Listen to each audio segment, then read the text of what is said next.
South Korea's impeached president Yoon Suk-yeol was arrested Wednesday, a first for a sitting president of the country.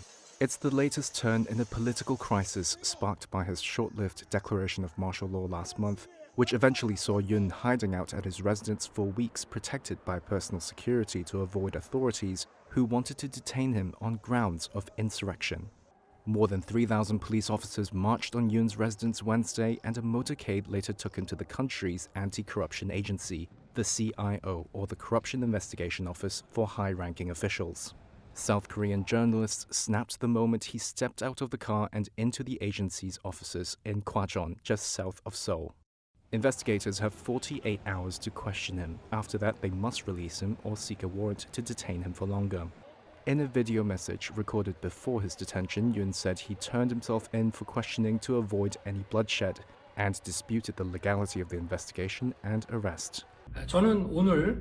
Today, when I saw them break into the security area using firefighting equipment, I decided to respond to the CIO's investigation, despite it being an illegal investigation, to prevent unsavory bloodshed.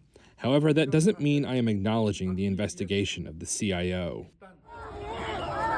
Earlier in the morning, scuffles broke out between Yoon's supporters and police who were trying to arrest him. Many of his supporters have compared his situation and that of US President-elect Donald Trump, who claimed voter fraud contributed to his election defeat in 2020.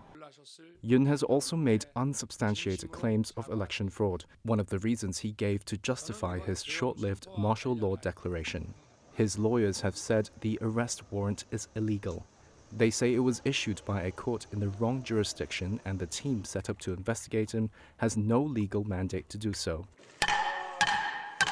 Lawmakers voted to impeach Yoon last month after his martial law order on December 3rd ushered in unprecedented political turmoil.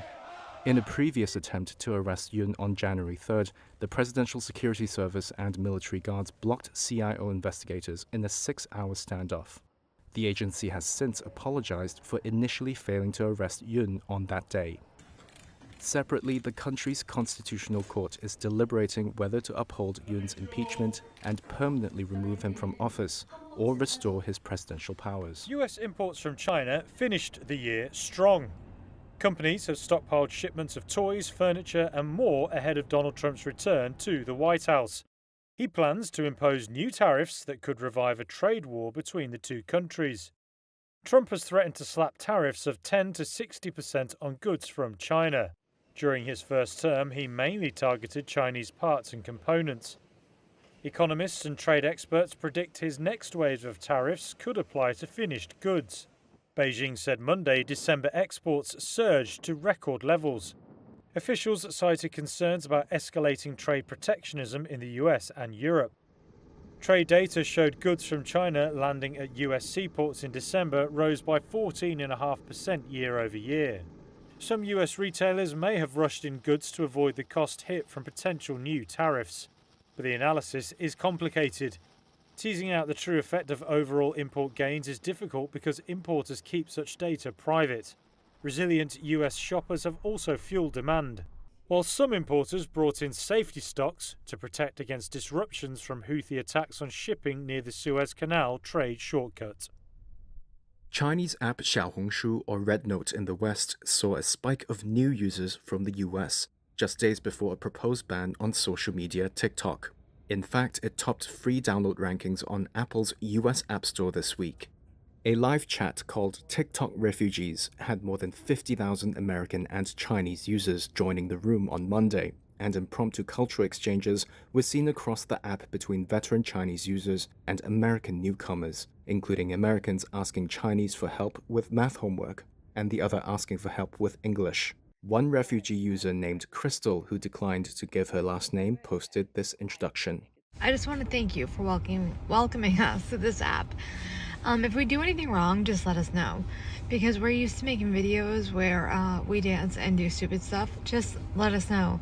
And hopefully within 2 weeks, we're bilingual. I mean, that's my goal in life. TikTok has a US user base of 170 million Americans, about half its population, and is owned by Chinese company ByteDance.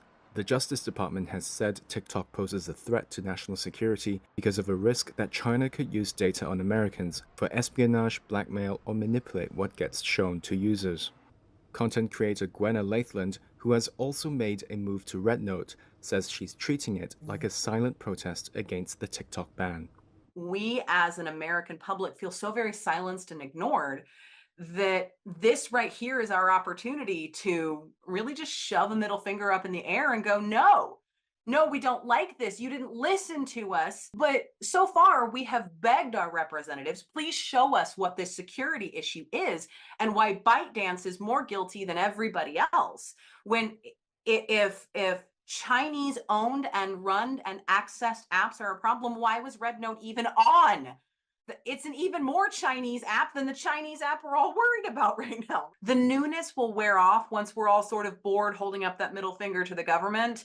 We'll wander off, but for now, I'm just sort of hanging out consuming. Two sources told Reuters the sudden influx has taken RedNote by surprise. A person close to the company told Reuters more than 700,000 new users joined in just 2 days. Xiaohongshu is something like a Chinese answer to Instagram, geared more toward domestic Chinese users with little content in English. The sources say the company is now scrambling to find ways to moderate English language content and build English-Chinese translation tools. The company wants to mine the sudden rush of attention as executives see it as a potential path to achieve global popularity similar to TikTok's. Share prices of some China-listed companies that conduct business with Xiaohongshu surged past their daily limit Tuesday. It all comes as the deadline approaches for ByteDance to sell US assets of TikTok before January 19th or face a ban. U.S. officials on Tuesday said President Joe Biden plans to relax sanctions on Cuba, just days before Donald Trump takes office. The measures were expected to give Cuba some economic relief in the short term, as it battles a crippling economic crisis. But some Cubans in Havana viewed Biden's plans as too little, too late. He promised many things at the beginning, that he would help Cuba in many ways that he really never fulfilled. But this will be his final goodwill. Well,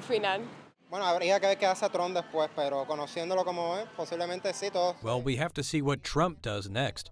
Knowing him, it's possible that they quit this week and Trump comes and everything goes backward. I see it as a somewhat useless action because how many advantages will we have? For how long? A couple of weeks? A few days?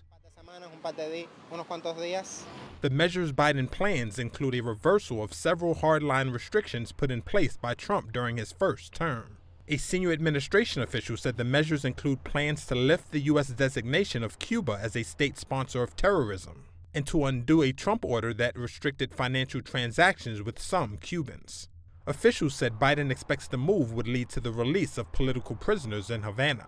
They did not specify the number of prisoners or give a time frame. In a brief letter to Congress, Biden said his steps were, quote, necessary to the national interests of the United States and will expedite a transition to democracy in Cuba. The Cuban government did not immediately respond to a Reuters request for comment. South African rescuers have hauled up dozens of miners and dead bodies from an abandoned gold mine. That was according to police on Tuesday, after 2 days of operations at the site in the town of Stilfontein. Police began laying siege to the mine in August as part of a crackdown on illegal mining. Authorities have said survivors will face illegal mining and immigration charges. Here is Mzukizi Jam, a spokesperson at the South African National Civics Organization. Yesterday they told us that about more than 400 people are still stuck down. They need to be extracted.